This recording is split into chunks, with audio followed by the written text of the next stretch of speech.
सीखो, निंदक को भी अपना मित्र बनाओ।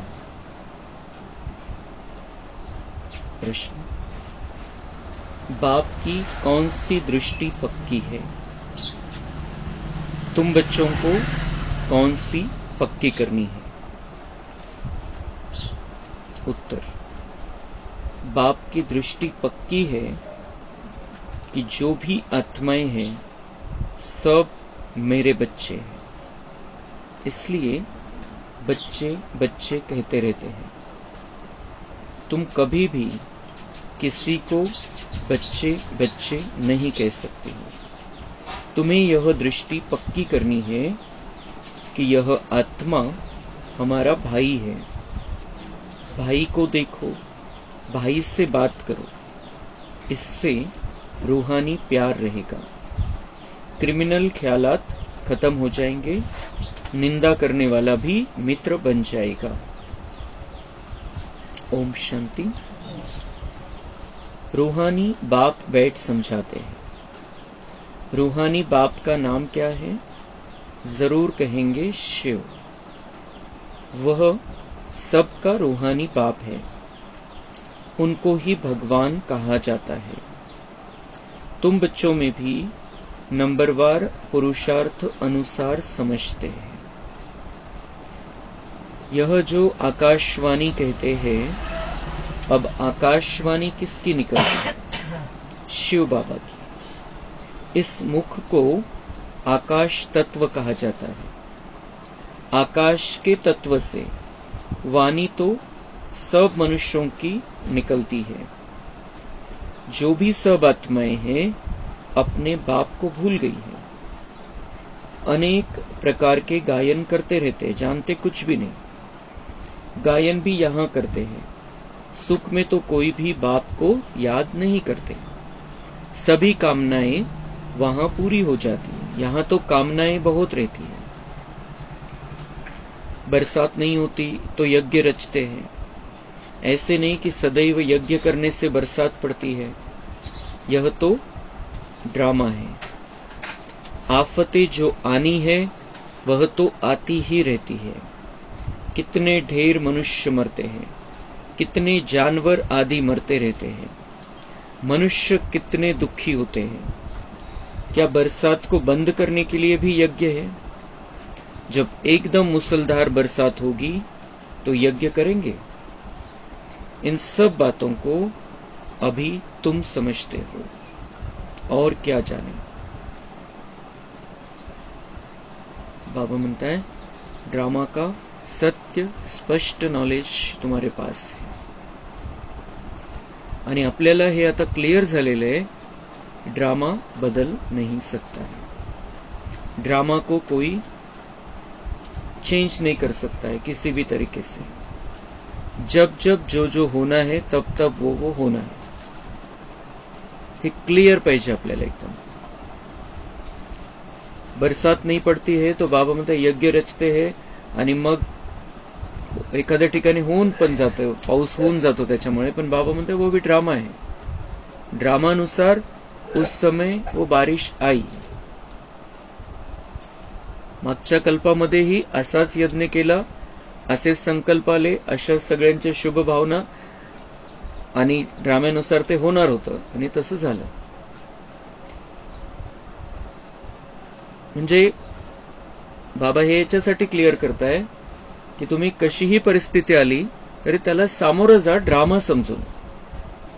पाऊस कमी पडतोय, जास्त होतोय, ड्रामा समजा, त्याला कोणी बदलू शकत नाही। आपण आपली प्रकृतीला सकाश देण्याची सेवा करत राहायचे। या जलतत्वाला सकाश देण्याची सेवा करत राहायचे। त्यानिमित्ताने आपल्याला सेवेचे मार्क्स मिळतील।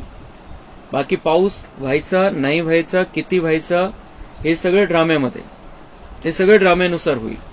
आणि त्याच्यामध्ये आपल्याला चान्स हा आहे की जेव्हा कमी जास्त असते परिस्थिती वातावरणाची, तर त्यावेळेला आपण या 5 तत्वांनाही सकाश देऊ शकतो। बाबांकडून ती किरण घेऊन आपण जलतत्वाला देऊ शकतो, या संपूर्ण वातावरणाला देऊ शकतो। एक पाण्याचा स्रोत बघायचा आहे, एखाद्या नदीचं चित्र समोर डोळ्यासमोर घ्यायचंय आणि आपण त्या जलतत्वाला सकाश देतोय किंवा आभाळाला सकाश द्यायची। ती मग पाऊस पडायचा नाही पडायचा ड्राम्यानुसार आहे. बाबा म्हणतात याच्यामध्ये तुम्ही चमत्काराची वगैरे काही अपेक्षा करू नका. खूप आपली अति भावना असेल आणि आपली खूप स्थिती पॉवरफुल एकदम, तर मग आपण आपल्या त्या भावनेचा परिणाम कधीतरी होऊ शकतो. पण असं नाही की आपल्याकडे काही बटन दिलेले बाबांनी किंवा काही बाबा काही जादूची कांडी फिरवतो, असं काही नाहीये. हे बिलकुल क्लिअर. आपली स्थिती आपल्याला चांगली ठेवायची, हे बाबांना शिकवायचं आपल्याला. काही होऊ द्या, कमी जास्त काही होऊ द्या. दुनियावाले परेशान होतील, टेन्शन घेतील, लोड घेतील की असं कसं, आता कसं व्हायचं, आता कसं होईल. पण बाबा आपल्याला शिकवतात की जे काही होणार आहे त्याच्यामध्ये तुम्ही त्याला चांगल्या प्रकारे स्वीकार करायला शिका, बस एवढंच. आणि त्या निमित्ताने सेवा करा, तत्वांची सेवा करा, मनुष्याची सेवा करा, सगळ्यांना व्हायब्रेशन द्या, स्वतःला व्हायब्रेशन द्या. ज्यावेळेला परिस्थिती खूप चांगली आहे त्यावेळेला आपण विसरून जातो की आपल्याला सेवा करायची. ज्यावेळेला असं थोडंफार कमी जास्त असतं त्यावेळेला आपल्याला क्लिअर बिलकुल बुद्धीमध्ये येतं की आपण आता सेवा करायला पाहिजे. तर हा सेवेचा चान्स आहे जेव्हा काही वातावरणामध्ये कमी जास्त आहे. सेवेसाठी या अशा वातावरणाचा जी काही कमी जास्त स्थिती आहे त्याचा आपण फायदा करून घ्यायचा. उसमें परेशान नहीं होना, ये नहीं हो रहा, ऐसा होना चाहिए, वैसा होना चाहिए, इतकं केलेलं आहे, इतकं बी टाकलेलं आहे, इतकं त्याला खर्च केलेला आहे, काही करू शकत नाही आपण. झालेलं आहे, केलेलं आहे, ठीक आहे. आपल्याला त्या वेळेवर करणं आवश्यक होतं, ते आपण केलेलं आहे. आता आपण स्थिर राहायचंय, दुनियावाल्यांना स्थिर करायचं, दुनियावाल्यांना शांत ठेवायचं काम आपलं आहे. की त्यांना दुःख होतं, परेशान होतात ते शेताकडे जर बघितलं, पाऊस पडत नाही असं जर बघितलं तर. अनेकांच्या खूप मोठा पाऊस होऊन शेत्या वाहून जातं, मग काय करणार त्याला. तो हर समय हर जगह पर अलग अलग परिस्थितियां होती है. लेकिन बाबा के बच्चे स्पेशल बच्चे हैं, विशेष बच्चे हैं. हमें उनके प्रभाव में नहीं आना है. उनको हमें शांति की किरणें देनी, उन्हें समझाना है, उन्हें शांत करना है. उनके मन में जो हलचल चल रही है, जो भविष्य की चिंता है, उसको हमें दूर करना है. तो इसलिए बाबा समझा रहा है कि ये ड्रामा फिक्स है. ड्रामा में हमारा पार्ट बाबा ने बता दिया है कि तुम्हें कैसा भी समय हो, हर परिस्थिति में अपना पुरुषार्थ जारी रखना है और सेवा करते रहना है. चारों विषयों में आगे बढ़ते जाना. मग बाबा म्हणते हे कोण समजवतोय तुम्हाला. भगवान समझा रहा है. भगवान कौन है? शिव. आणि बाबा म्हणतात तुम बच्चों में भी नंबरवार पुरुषार्थ अनुसार समजते हैं. खूप मोठी गोष्ट बाबा सांगतात. आपल्याला आपला परिचय मिळाला, बाबांचा परिचय मिळाला, बाबांचे रोज महावाक्य ऐकतोय आणि बाबांना असं म्हणावं लागतंय की तुम बच्चों में भी नंबरवार पुरुषार्थ अनुसार समझते हैं कि भगवान कौन है और ये भगवान की वाणी है. जर आपल्याला एकदम क्लियर है, 100% निश्चय है कि भगवान की वाणी है, भगवान ने ये कहा है, भगवान एक ही है, तो हमारे मन में हलचल आएगी नहीं, प्रश्न निर्माण होणारच नाही, आपली प्रसन्नता गायब होणारच नाही. ड्राम्यामध्ये कोणताही सीन आला तरी आपली स्थिति अचल अडोल राहील, क्योंकि भगवान समझाता है. और भगवान शिव ने सब कुछ बता दिया है कि अभी ये ड्रामा का अंतिम सीन चल रहा है और आगे बहुत अच्छा होने वाला है, बहुत बहुत बहुत अच्छा होने वाला है. अभी हाहाकार के बाद जय जयकार होने वाली है. हे जे दुःख हे सगळं आहे हे थोडंसं अजून वाढणार आहे आणि त्याच्यानंतर तर अतिशय सुंदर जीवन आपली वाट बघतोय.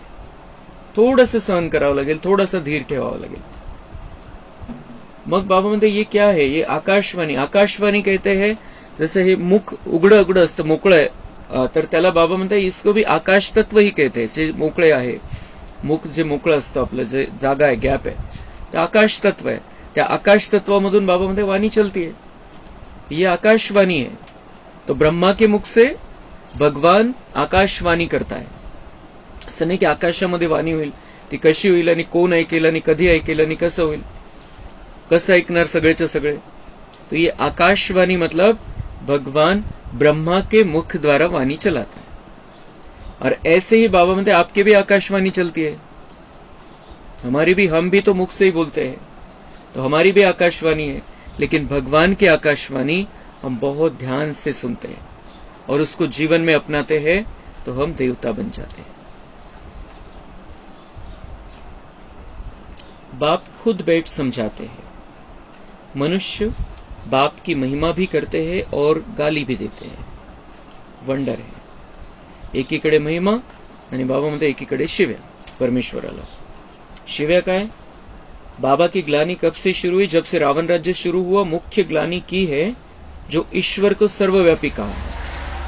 त्याला सांगितलं तू मुक्तिदाता आहे, तू पतित पावन आहे, तू सुखाचा सागर आहे, शांतीचा सागर आहे, महिमा केली त्याची। आणि एकीकडे काय म्हटलं? ईश्वर सर्वव्यापी आहे, कणाकणामध्ये, कुठं नाही येतो और इसी से ही गिर पडते।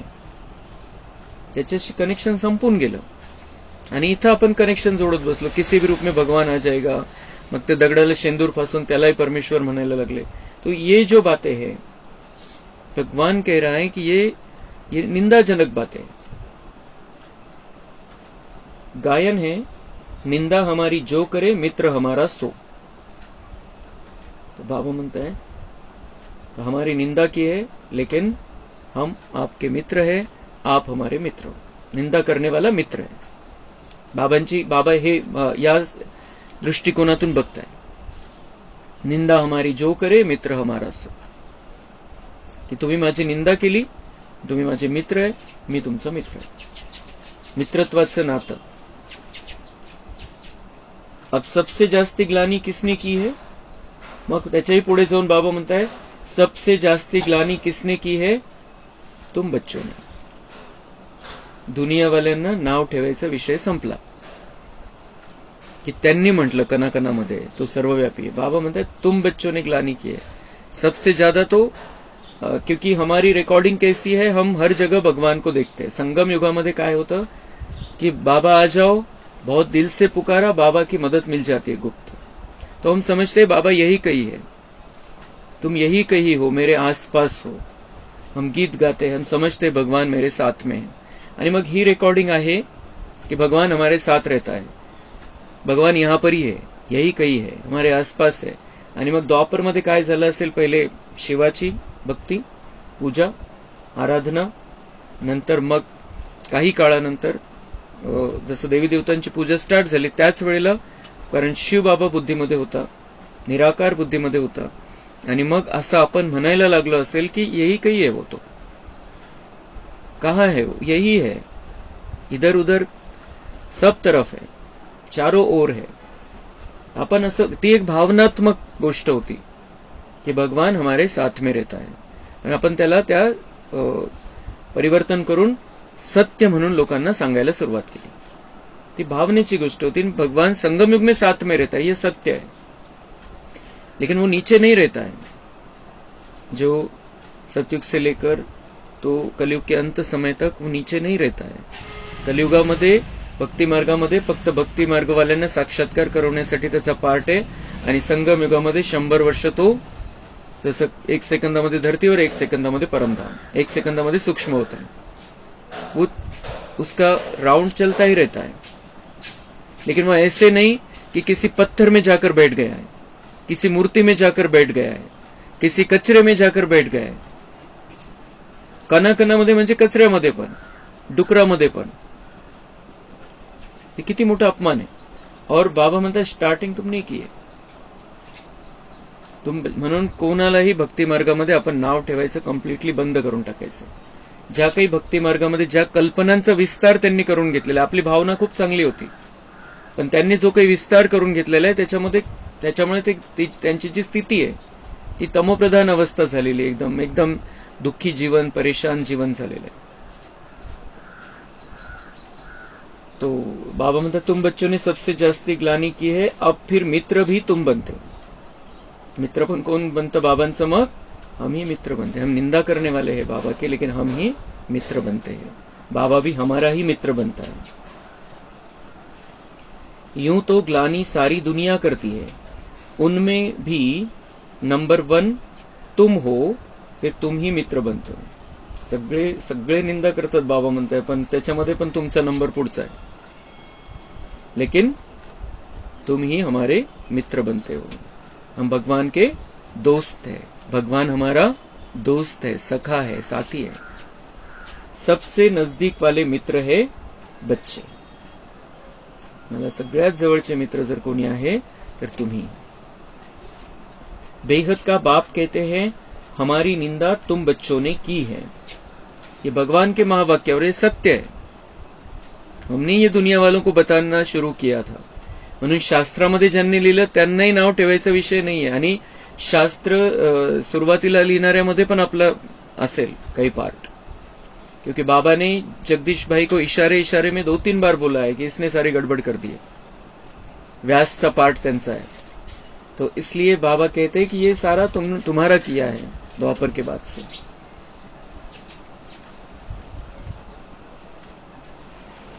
तो हमारी निंदा तुम बच्चों ने की है, अपकारी भी तुम बच्चे बनते हो. ड्रामा कैसा बना हुआ है. कसा ड्रामा बनलेला आहे. मी तुमच्यासाठी तुमचा मी बनतो, तुम्ही माझे बनता.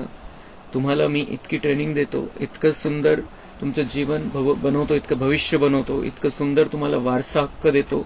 21 जन्म तुम्ही सुख समाधान शांतीमध्ये राहणार आहे. आणि बघा ड्रामा कसा आहे. अपकारी पण तुम्ही बच्चेच बनता, अपकारी तुम्ही निंदा तुम्ही बच्चेच माझी करता. तो अभी उसके लिए हमें परेशान होने की जरूरत नहीं है. बाबा ने स्वीकार कर लिया है ड्रामा को. हमें भी ड्रामा को स्वीकार करना है. हम अज्ञान में थे, सत्य पता नहीं था. संगम युग की कुछ रिकॉर्डिंग ओपन हो रही थी, क्लियर कुछ भी नहीं था. तो हमें जो समझ में आया वो हमने शास्त्रों में लिख दिया. सुरुवात वाले शास्त्र, नंतरचे नाही, सुरुवातीचे जे शास्त्र आहे त्याच्यामध्ये आपण काही गोष्टी टाकल्या आपल्याच भावांनी, जे आपले बाबांचे बच्चे बनले होते. पण शास्त्र लिहिण्याचा ज्यांचा पार्ट आहे द्वापरच्या स्टार्टिंगला, त्यांनी काही गोष्टी टाकल्या आणि त्याचा विस्तार मग झालेला आहे.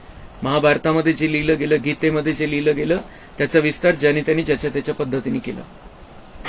जे गीता लिहिणारे, महाभारत लिहिणारे व्यास, आणि व्यासचा पार्ट बाबांनी इशाऱ्यामध्ये सांगितलेले आपले जगदीश भाई. आणि सगळे जे धर्मशास्त्र आहे सगळे त्यांचा मूळ पाया आहे भगवद्गीता. त्याचा आधार घेऊन बाकीच्यांनी आपले धर्मशास्त्र बनवलेले, काही ना काही त्याच्यामध्ये घेतलेले त्याच्यामध्ये. तर बाबा म्हणतात ड्रामा असा बनलेला आहे.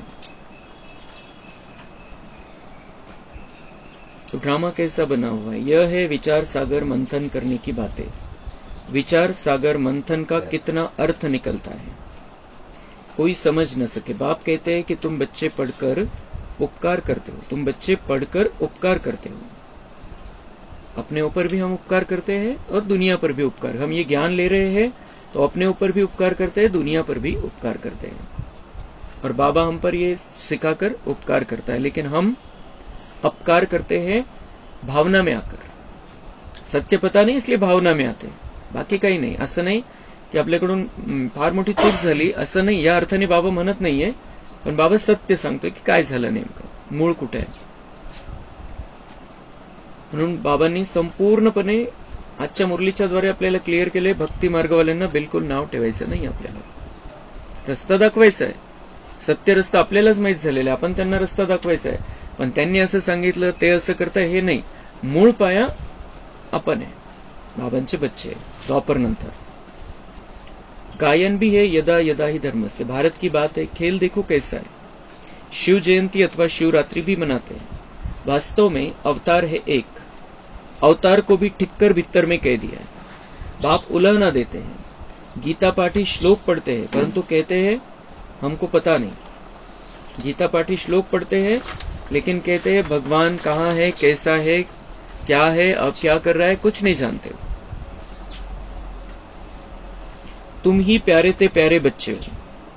मग सगळं आपलं सत्य सांगून बाबा काय म्हणताय, तुम मेरे प्यारे ते प्यारे बच्चे हो. अपन काय केलेलं हे सांगून दिलं बाबांनी, लेकिन बाबा का प्यार हमारे ऊपर बहुत ज्यादा है. तो बाबा म्हणता तुम ही प्यारे ते प्यारे बच्चे हो. कोई से भी बात करेंगे तो बच्चे बच्चे ही कहते रहेंगे. बाप की तो वह दृष्टि पक्की हो गई है. सब आत्माएं हमारे बच्चे हैं. तुम्हारे में से एक भी नहीं होगा जिसके मुख से बच्चा अक्षर निकले. कोई पिता होगा अपने बच्चे को ही बच्चा कह पाएगा, बाकी दुनिया वाल्यांसाठी थोड़ी म्हणू शकणार है कि तुम हमारे बच्चे हो. ये तो सिर्फ भगवान ही कह सकता है. यह तो जानते हैं कोई किस मर्तबे वाला है, क्या है, सब आत्माएं हैं. यह भी ड्रामा बना हुआ है, इसलिए कुछ भी गम खुशी नहीं होती.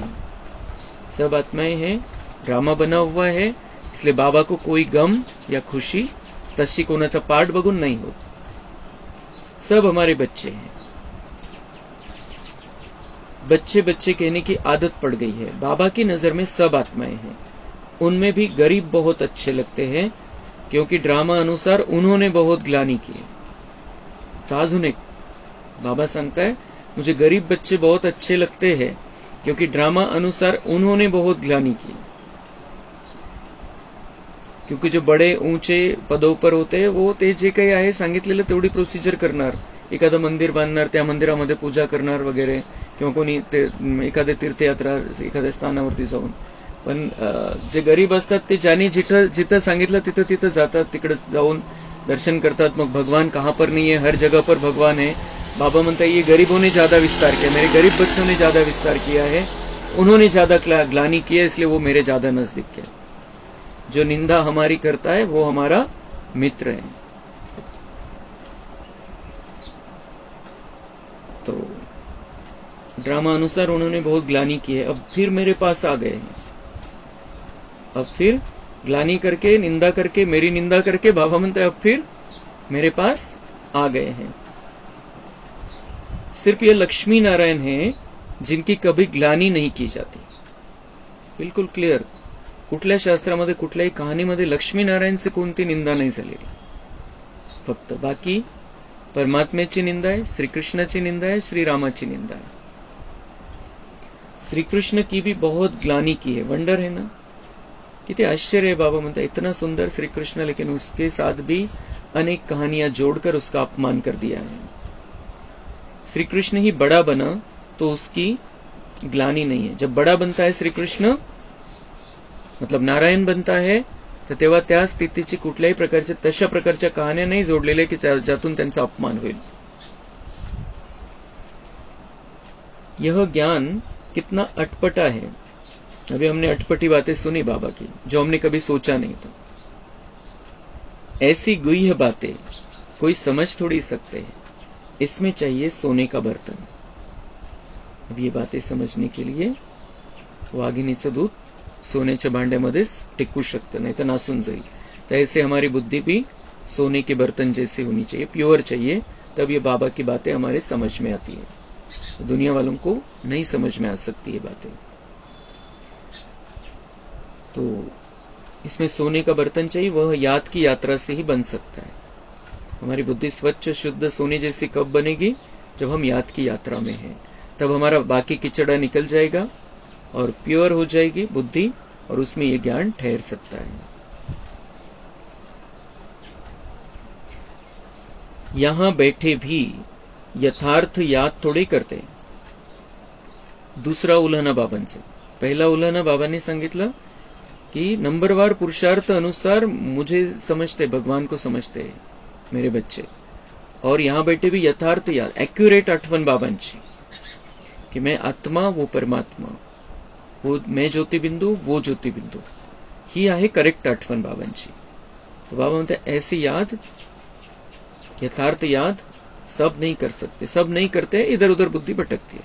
तो जब हम बाबा की मुरली सुन रहे हैं, कम से कम उस समय तो बिल्कुल हमें क्लियर होना चाहिए, भगवान समझा रहा है, भगवान परमात्मा है, और परमात्मा आत्मा बच्चों को देखकर ये महावाक्य समझा रहा है, मैं आत्मा बच्चा हूं बाबा का, और बाबा मुझसे बात कर रहा है.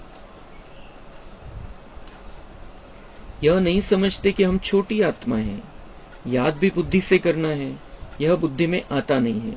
छोटी सी आत्मा, वह हमारा बाप भी है, टीचर भी है, यह बुद्धि में आना भी असंभव हो जाता है. बाबा बाबा तो कहते हैं, दुख में सिमरन सब करते हैं, भगवान हुआ छे ना, दुख में सब याद करते हैं, सुख में करे न कोई, दरकार ही नहीं याद करने की. यहाँ तो इतने दुख आफतें आदि आती है, याद करते हैं, हे भगवान रहम करो, कृपा करो. अब भी बच्चे बनते हैं तो भी लिखते हैं कृपा करो, शक्ति दो, रहम करो. भक्त क्या करते हैं? मूर्तियों के आगे जाकर कृपा करो, रहम दो, ये सब मांगते हैं, कृपा करो कहते हैं मूर्तियों के आगे जाकर. आणि ते संस्कार आपल्यामध्ये काही ना काही प्रमाणात काहींमध्ये राहतात शिल्लक. तर बाबा म्हणते अब भी बच्चे बनते हैं तो भी लिखते कृपा करो, शक्ति दो, रहम करो. भगवान के बच्चे, अधिकारी बच्चे, मास्टर सर्वशक्तिवान बच्चे, बाबा को ये बिलकुल अच्छा नाही लगता है की अजून पण ते भक्ती आहे, अजून भक्ती चाललेली आहे, ते भक्तीचे संस्कार आहे. बाबा के पास आने के बाद भी बाबा को कहते, बाबा कृपा करो हम पर, शक्ति दो, रहम करो. हम रहमदिल बाबा के बच्चे, मास्टर रहमदिल हैं. हम सर्वशक्तिवान की संतान, मास्टर सर्वशक्तिवान है. हम दुनिया पर कृपा करने वाले हैं. तो बाबा को हम उससे मांगे अब ये अच्छा नहीं लगता है.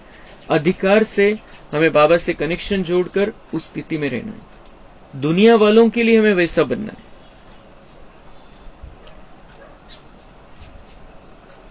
तो जब बच्चे लिखते हैं बाबा को, बाबा कृपा करो, शक्ति दो, रहम करो, तो बाबा लिखते हैं शक्ती आपे ही योग बल से लो. असं नाही की तुम्ही मागायची मी देऊन टाकायची, असं नाही. तुम्ही योग बलाच्या द्वारे शक्ती घ्या, योग लावा चांगल्या प्रकारे, यथार्थ याद करो मेरी, शक्ती लो. अधिकाराने घ्या. बाबांचं असं म्हणणं आहे की माझ्याकडून पण भिकारी बनवून नका घेऊ, अधिकाराने घ्या. तुम्ही अधिकारी बच्चे. अपने ऊपर कृपा रहम आपे ही करो. तुम्ही स्वतःवरच कृपा करा, रहम करा. अपने को आप ही राज तिलक दो. युक्ति बताता हूं कैसे दे सकते हो. टीचर पढ़ने की युक्ति बताते हैं. स्टूडेंट का काम है पढ़ना, डायरेक्शन पर चलना. बाबा मतलब अपने ऊपर कृपा करना, रहम करना, मतलब मैं पढ़ाता हूं, तुम्हें पढ़ना है और मेरे मार्गदर्शन पर चलना है. ये स्वतःवरती कृपा करना है.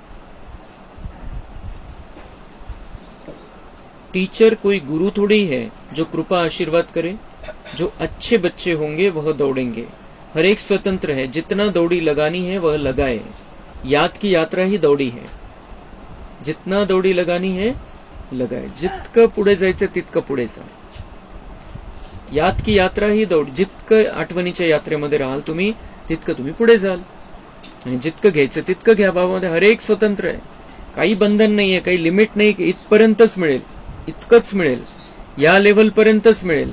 16,108 मध्ये नंबर लागणार नाही. कुठलंही बंधन नाही, कुठलीही लिमिट नाही.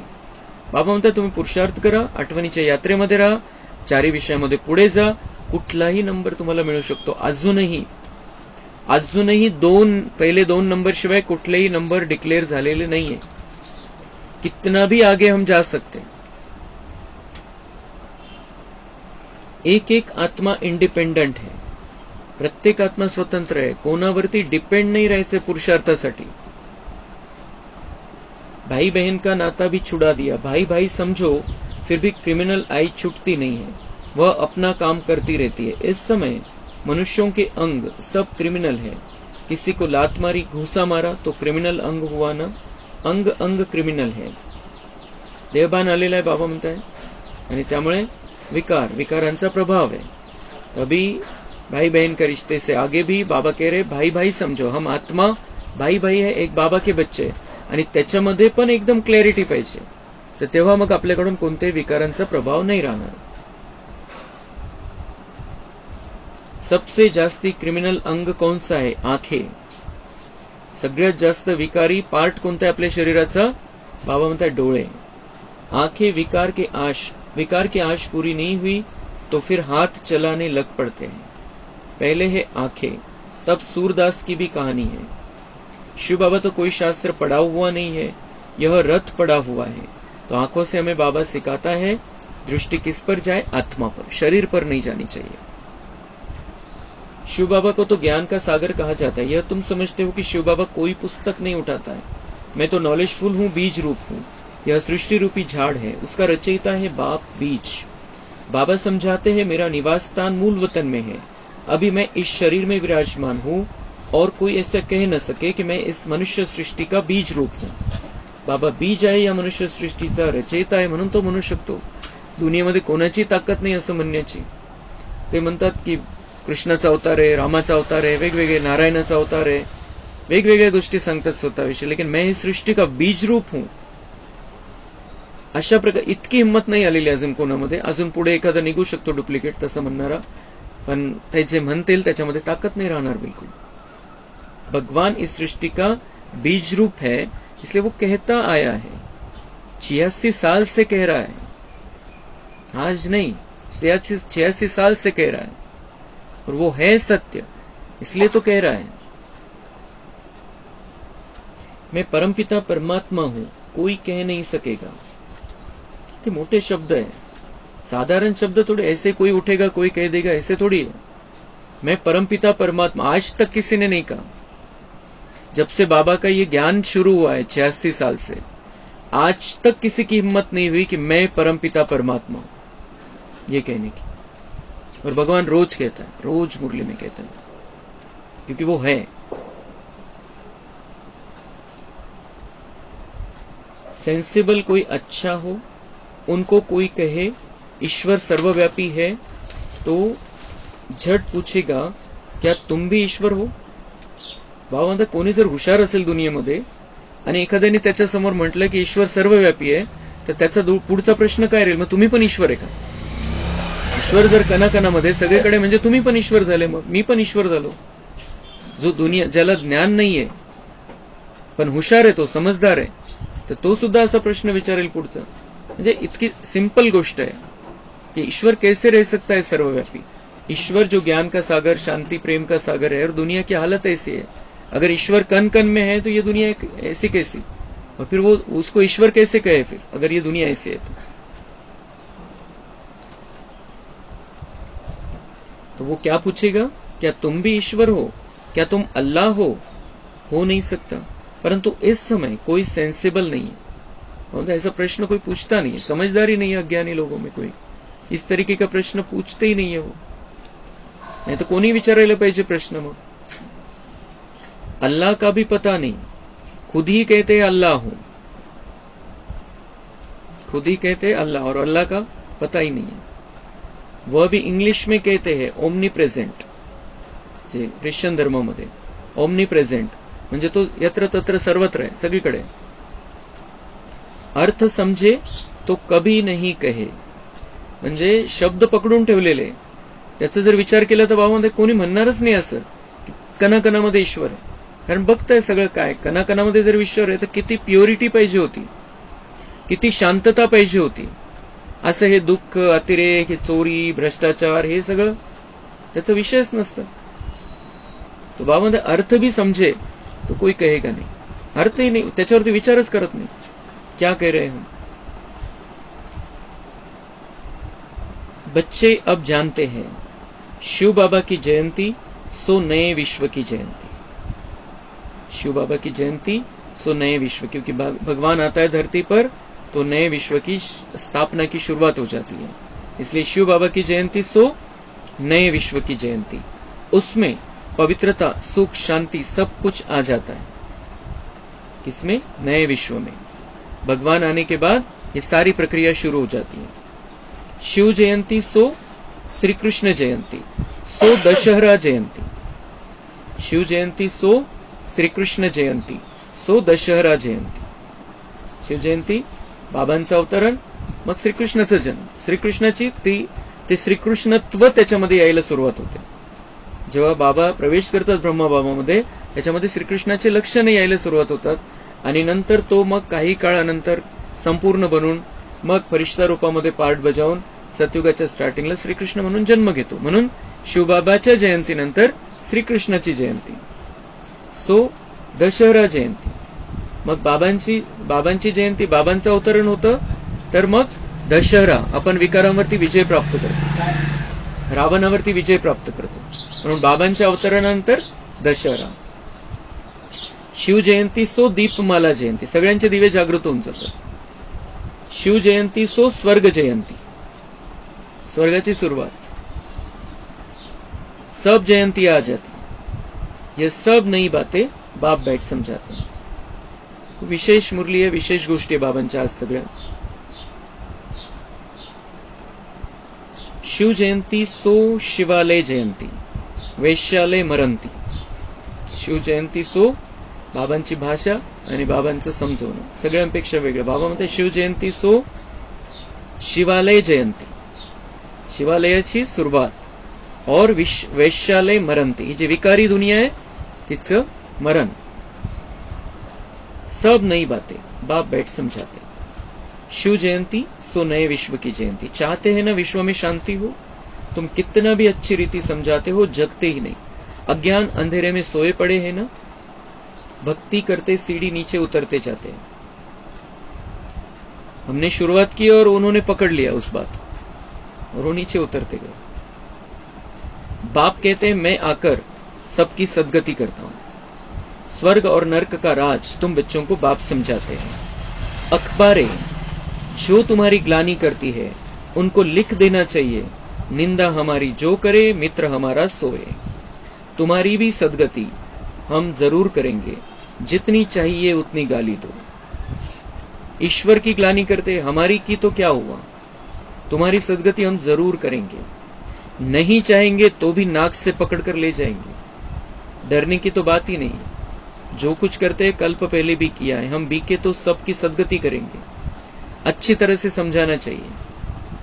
अबलाओं पर अत्याचार तो कल्प पहले भी हुआ था, यह बच्चे भूल जाते। बाप कहते हैं बेहद के बच्चे सब हमारी ग्लानि करते हैं। सबसे प्यारे मित्र बच्चे ही लगते हैं, बच्चे तो फूल होते हैं। तो बाबा जैसे बच्चों को माँ बाप माथे पर चढ़ाते उनकी सेवा करते हैं, बाबा भी तुम बच्चों की सेवा करते हैं। तर बाबा म्हणताय की जे दुनियावाले ग्लानी करतात, निंदा करतात, पहिली गोष्ट होती। आता सगळ्यांना क्लिअर झालेलं आहे की हा रस्ता किती श्रेष्ठ आहे। आपण नाही चालू शकत, पण हा रस्ता श्रेष्ठ आहे, हा रस्ता चांगला आहे। यांच्या धारणा खूप वरच्या आहे, हे दुनियावाल्यांना लक्षात आलेलं आहे। पण पहिली जी गोष्ट होती, पहिले सगळ्यांसाठी हे नवं होतं, त्यामुळे पेपरमध्ये काही उलटसुलट टाकायचे की तर असं इथं असे नियम वगैरे वगैरे जे आहे निंदा। तर बाबा ब्रह्मा बाबा काय म्हणायचे कि उनको लिख दो कि निंदा हमारी जो करे मित्र हमारा सोए। हम आपकी भी सदगति करेंगे, हम बीके जरूर सबकी सदगति करेंगे। हम सबकी सदगति करने वाले, भगवान हमारे द्वारा सबकी सदगति करेगा। आप हमारी निंदा करो, हम आपकी सदगति करेंगे। आणि एका वृत्तपत्राने किंवा अजून 1-2 जणांनी 2-4 जणांनी जास्त काही टाकलं होतं त्याच्यामध्ये काही उलटसुलट। तर बाबांना सांगितलं, ब्रह्मा बाबांना कोणी की केस करा यांच्यावरती, की असं कसं चुकीचं सांगू शकतात, खोटा प्रचार कसा करू शकतात, इतकंसं सुद्धा त्याच्यामध्ये सत्य नाहीये, तर त्यांच्यावरती केस करा। ब्रह्मा बाबांचं उत्तर होतं, शिवबाबांची प्रेरणा, कि बाप बच्चे पर केस करेगा क्या? सब बच्चे हैं, बाप बच्चे पर केस करेगा क्या? नाही करायचे। त्यांना पत्र लिहा। उलट बाबांनी त्यांना काय सांगितलं, त्यांना पत्र लिहा कि निंदा हमारी जो करे मित्र हमारा सो। जितनी चाहे निंदा कर लो, हमने कल्प पहले भी आपकी सदगति की, आपको रास्ता बताया है, सबको रास्ता बताया, हम वैसा ही अच्छा रास्ता बताते रहेंगे। तो हे आपल्याला शिकायचं आहे बाबांकडून। निंदा करने वाले अपना काम करेंगे और हम निंदा करने वाले को भी मित्र समझकर, की जर तो आपली निंदा करतोय, जर तो आपल्याविषयी काही चुकीचं सांगतोय, जर ते चुकीचंच आहे तर त्याच्यामध्ये आपल्याला टेन्शन घ्यायचं काही कारण नाही। आणि जर तो जो निंदा करतोय ज्या कारणावरून, ते जर खरं आहे म्हणून निंदा करतोय, तर आपल्याला सुधारायला चान्स आहे। तो आरसा दाखवतोय, उलट आपल्यावरती उपकार करतो की ही कमी आहे माझ्यामध्ये, ती मला दूर करायची है। इसलिए बाबा ये समझाते, निंदा हमारी जो करे मित्र हमारा सो। अभी तुमको यह नॉलेज मिली हुई है जो तुम साथ ले जाते हो। जो नहीं लेते उनका भी ड्रामा में पार्ट है। जो नहीं लेते, जो बच्चे बनते हैं, समझ में आ जाता है ये भगवान है, लेकिन ज्ञान नहीं लेते। बाबा म्हणते तुम ज्ञान लेते हो, साथ में ले जाते, हे संस्कार याचे सोबत घेऊन जाणार आहे। जो नहीं लेते हैं ज्ञान, उनका ड्रामा में पार्ट है। बाबा म्हणते तुम्ही लोड घेऊ नका, उनका ड्रामा में ऐसा ही पार्ट है। जेव्हा जागृती येईल तेव्हा होईल सगळं, वही पार्ट बजाएंगे। उनका ऐसा ही पार्ट है, वही पार्ट बजाएंगे। हिसाब किताब चुकतू कर घर ले जाते हैं। स्वर्ग तो देख न सके, सब थोड़े स्वर्ग देखेंगे। है मेरे बच्चे उसको समझ में आ गया लेकिन ज्ञान नहीं ले रहा है, तो हिसाब किताब चुकतू करके घर ले जाऊंगा, सजा देकर घर ले जाऊंगा। घर तो ले जाना है, और स्वर्ग सब नहीं देखेंगे। स्वर्ग म्हणजे सत्युगामध्ये एंट्री नाही, मग त्रेतामध्ये येतील। ज्यांना परिचय मिळाला बाबांचा, ज्यांनी कोर्स केला, ज्यांनी काही बाबांचे महावाक्य ऐकले, तो उनका पार्ट तो फिक्स हो गया, लेकिन वो त्रेता में आएगी, लेवल नीचे की रहेगी। यह ड्रामा बना हुआ है. तर सगळ्याच बाबतीत बाबा आपल्याला ड्रामाचा धडा शिकवतो. ज्ञान असो किंवा या बाहेरच्या कलियुगातल्या गोष्टी असो, वातावरणाच्या गोष्टी असो, ड्रामा पक्का करायचा है आपल्याला बुद्धीमध्ये. तो ये ड्रामा बना हुआ है. पाप खूब करते हैं, आएंगे भी देरी से. तमो प्रधान बहुत देरी से आएंगे. यह राज भी तुम बहुत अच्छा समझने का है. अच्छे महारथी बच्चों पर भी ग्रहचारी बैठती है तो झट गुस्सा आ जाता है, फिर चिट्ठी भी नहीं लिखते हैं. बाबा भी कहते हैं कि उनकी मुरली बंद कर दो. ऐसे को बाप का खजाना देने से फायदा ही क्या. त्यावेळेला काही कारणामुळे एखाद्या वेळेस किती मोठा असेल, किती श्रेष्ठ असेल ज्ञानामध्ये, पण एखादं काही कारण झालं आणि त्याला राग आला, तर राग आल्यानंतर काय, मग बाबांशी कनेक्शन बंद. तर त्यावेळेला चिठ्ठी लिहिण्याची पद्धत होती बाबांना की पुरुषार्थ अच्छा चल रहा है वगैरे वगैरे, थोडंसं काही 2-4 शब्दामध्ये बाबा सांगायचे की आपण समाचार देते राहू, म्हणजे कनेक्शन मध्ये आहे हे लक्षात येईल. तर काही मग चिठ्ठी, ज्यांना राग आला, ज्यांनी सोडलं काही काळासाठी, तर चिठ्ठी बंद, बाबांना काही लिहायचे नाही. त्यावेळेला प्रत्येकाशी बाबांचा कॉन्टॅक्ट होता पर्सनल. तो फिर बाबा क्या कहते थे, उनकी मुरली बंद कर दो. ऐसे को बाप का खजाना देने से फायदा ही क्या. भगवान के महावाक्य, कड़क महावाक्य, कि जो भगवान के कनेक्शन में नहीं है उसको क्यों महावाक्य सुनने. त्याचा ऐकायचा मतलबच काय, जो परमेश्वरावरती त्याचा अविश्वास झालेला आहे, तेव्हाच तर कनेक्शन कट झालेलं आहे. मग त्याला माझे महावाक्य ऐकून काय फायदा. मुरली बंद करतो. आणि त्यांची मुरली ऑटोमॅटिक बंद होते. तसंही बंद करायची आवश्यकता नाहीये, बंद होऊन जाते. इतकं सगळं उपलब्ध असून सुद्धा कोणी मुरली नाही बघत, वाचत नाही. आता तसं नाही. तेव्हा तर मुरली यायची, तेव्हा जेव्हा पेपर यायचा, तो मुरलीची झेरॉक्स यायची, प्रिंट यायची, त्यावेळेलाच मुरली वाचू शकायचे. ते लेटरमध्ये यायची त्यावेळेलाच. आता तर सगळं उपलब्ध आहे. आता ते त्यांच्या बाबांची बंद करण्याची आवश्यकता नाही, ऑटोमॅटिक बंद करून टाकतात. ते जो कट हो जाते. तो उनकी मुरली बंद कर दो. ऐसे को बाप का खजाना देने से फायदा ही क्या. फिर कोई की आंख खुले तो कहेंगे भूल गई. मग बाबा म्हणते काही काळानंतर त्यांचे डोळे उघडतील, मग म्हणतील गलत हो गया. अभी कोई तो परवाह नहीं करते. कोणाला तर काही देणं घेणं नाही. क्या सोचता है बाबा मेरे बारे में, या ब्राह्मण परिवार क्या सोचता है. इतनी गफलत नहीं करनी. बाबा म्हणते इतकं तर खाली नाही गिरायला पाहिजे. ऐसे बहुत ढेर है, बाप को याद भी नहीं करते, कोई को आप समान भी नहीं बनाते. तो हमें बाबा को याद भी करना है और ज्ञान की राह भी सबको दिखानी है. दिन प्रतिदिन बाबा गुह्य बातें समझाते रहते. बाबा सगळं क्लिअर, स्पष्ट आपल्याला सगळं सांगून टाकतो. सगळे जे रहस्य बनलेले, इसका क्या कारण है, सब बातें हमें बाबा बता देता है. दुख के पहाड़ गिरने वाले हैं. सतयुग में दुख का नाम नहीं. दुख के पहाड़ गिरने वाले, दुख आएगा बाबा म्हणता है अभी, लेकिन सतयुग में, तुम सतयुग में पहुंचने वाले हो. थोडासा धीर धरा, नंतर तर काही दुख नहीं, काहीच नाही तिथं. अभी है रावण राज्य. मैसूर का राजा भी रावण आदि बनाकर दशहरा बहुत मनाते. अभी रावण राज्य है. बाबा उदाहरण देतात डायरेक्ट कि मैसूरचा महाराजा पण, क्योंकि ज्ञान नहीं है, तो रावण का पुतला बनाकर दशहरा मनाते, उसको जलाते. तर सगळ्यांचंच बाबा आज हिशोब घेत आहे. बाबा म्हणतात राम को भगवान कहते. राम को भगवान कहते. भगवान राम. दुनिया वाले, वो राम तो बाबा का बच्चा है. दुनिया वाले राम को भगवान कहते हैं. मग काय म्हणतात, राम भगवान है, राम भगवान है, श्री राम भगवान है. फिर उन्होंने क्या कहानी बनाई, राम की सीता चोरी हुई. अब वह तो सर्वशक्तिमान ठहरा, उसकी चोरी कैसे हो सकती. प्रश्न बाबांचा दुनियावाल्यांना, की तो भगवान आहे म्हणजे सर्वशक्तिवान आहे, इतकं शक्तिशाली आहे, आणि त्याची सीता त्याची पत्नीला नाही सांभाळू शकत का. किती मोठी गोष्ट बाबा. अब ये हमें दुनिया वालों को नहीं बताना है. त्यांना त्याच्यातच मजा आहे. आपण श्रीरामाचा आपण गुणगान करतोय, त्यांनी निंदा केलेली आहे. कशासाठी केलं, कशासाठी कहाणी लिहिली त्यांनी, की हे दाखवण्यासाठी की रामाचा रावणावरती विजय झाला, चांगल्याचा वाईटावरती विजय होत असतो, हे दाखवण्यासाठी. कहाणीमध्ये चुकीचं काहीच नाही. श्रीराम श्रीराम आहे. ज्यावेळेला श्रीराम त्रेतायुगामध्ये राज्य करतात त्यावेळेला श्रीकृष्णाची स्थिती पण श्रीरामासारखी नाहीये, थोडीशी खालची. आणि म्हणून श्रीरामाच्या राज्यामध्ये श्रीकृष्ण राहणार आहे. हे क्लिअर आहे आपल्याला बिलकुल. म्हणजे ही जी गोष्ट बाबांनी सांगितलेली आहे याच्यामध्ये श्रीरामाचा अपमान नाहीये. श्रीरामाला आपण वर घेतोय, वर उचलतोय. बाबा का बच्चा है, बहुत अच्छा बच्चा है. कुछ थोड़ा सा लास्ट समय तक विकार से लड़ाई चलती रही, इसलिए त्रेता में आना पड़ा. बहुत अच्छा पुरुषार्थी बच्चा बाबा का.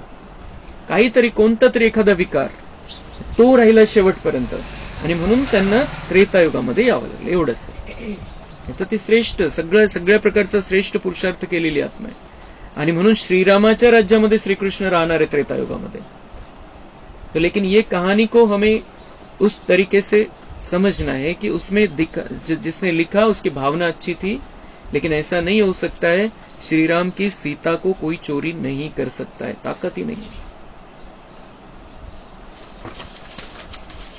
यह सब है अंधश्रद्धा. इस समय हर एक में 5 विकारों की गंदगी है. ते तर एका सरकारनी तर या सरकारच्या आधीच्या सरकारनी तर ज्यावेळेला राम मंदिराचा विषय आला, राम सेतूचा विषय आला, तर त्यावेळेला त्यांनी सांगितलं होतं की ही कहाणी काल्पनिक आहे. सरकारनी शपथपत्र दिलं होतं कोर्टामध्ये की ही कहाणी काल्पनिक आहे. म्हणजे कहाणी काल्पनिक म्हणजे रामाला सुद्धा नकारलं. आपण तर क्लिअर, बाबा तर क्लिअर सांगतात श्री राम सीता का पार्ट है, महाराजा महारानी बनते इस दुनिया के. आणि नंतर त्यांच्या 12 गाद्या चालणार आहे. ये भगवान सत्य बातें हमें समझाता है. तो इस समय हर एक में 5 विकारों की गंदगी है. फिर भगवान को सर्वव्यापी कहना यह बहुत बड़ा झूठ है. तब तो बाप कहते यदा यदा ही धर्मस्य. मैं आकर सचखंड सच्चा धर्म स्थापन करता हूँ. सचखंड सतयुग को, झूठखंड कलयुग को कहा जाता है. अभी बाप झूठखंड को सचखंड बनाते हैं. अच्छा, मीठे मीठे सिक्के लदे बच्चों प्रति माता पिता बाप दादा का याद, प्यार और गुड मॉर्निंग. रूहानी बाप की रूहानी बच्चों को नमस्ते. हम रूहानी बच्चों की रूहानी बाप दादा को याद, प्यार, गुड मॉर्निंग, नमस्ते. वहाँ बाबा वहाँ, शुक्रिया बाबा शुक्रिया. धारणा के लिए मुख्य सार है, इस गुह्य व अटपटे ज्ञान को समझने के लिए बुद्धि को याद की यात्रा से सोने का बर्तन बनाना है, याद की रेस करनी है. बाप के डायरेक्शन पर चलकर पढ़ाई को ध्यान से पढ़कर अपने ऊपर आपे ही कृपा व आशीर्वाद करनी है. अपने को राज तिलक देना है. निंदक को अपना मित्र समझ उनकी भी सद्गति करनी है. वरदान है, ऊपर से अवतरित हो, अवतार बन, सेवा करने वाले साक्षात्कार मूर्त भव. जैसे बाप सेवा के लिए वतन से नीचे आते हैं, ऐसे हम भी सेवा के प्रति वतन से आए हैं. ऐसे अनुभव कर सेवा करो तो सदा न्यारे और बाप समान विश्व के प्यारे बन जाएंगे. ऊपर से नीचे आना माना अवतार बन, अवतरित होकर सेवा करना. सभी चाहते हैं कि अवतार आए और हमको साथ ले जाए. तो सच्चे अवतार आप हो जो सबको मुक्ति धाम में साथ ले जाएंगे. जब अवतार समझकर सेवा करेंगे तब साक्षात्कार मूर्त बनेंगे और अनेकों की इच्छाएं पूर्ण होगी. स्लोगन, आपको कोई अच्छा दे या बुरा, आप सबको स्नेह दो, सहयोग दो, रहम करो. अवतार बनण्यासाठी बाबा वरदान देत आहे आणि स्लोगन मध्ये जे आपल्याला प्रॅक्टिकल मध्ये करायचे ते आलेले. तो हमें अवतरित समझना है अपने आप को. सवेरे रोज सुबह समझना है मैं परमधाम से अवतरित हुआ हूँ, परमधाम से यहाँ पर अवतरित हुआ हूँ और मुझे सेवा करनी है. सबको रास्ता बताना है, सबको मुक्तिधाम में लेकर जाना है, सबकी सदगति करनी है.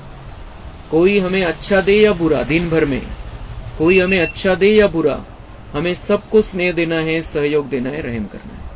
स्नेह देना है, सहयोग देना है, रहम करना है. आणि हे केव्हा होईल क्लिअर? जेव्हा आपण अंतर्मनामध्ये ज्योतीला जागृत करू. आत्मारूपी ज्योती जागृत होऊन जाईल, जेव्हा आत्मिक दृष्टी वृत्ती कृती होऊन जाईल, तेव्हा मग आपण अवतार बनून राहू या दुनियेमध्ये आणि सगळ्यांवरती रहम करू, सगळ्यांना सहयोग देऊ, सगळ्यांची सद्गती करू, सगळ्यांना स्नेह मिळेल आपल्याकडून. अच्छा, ओम शांती.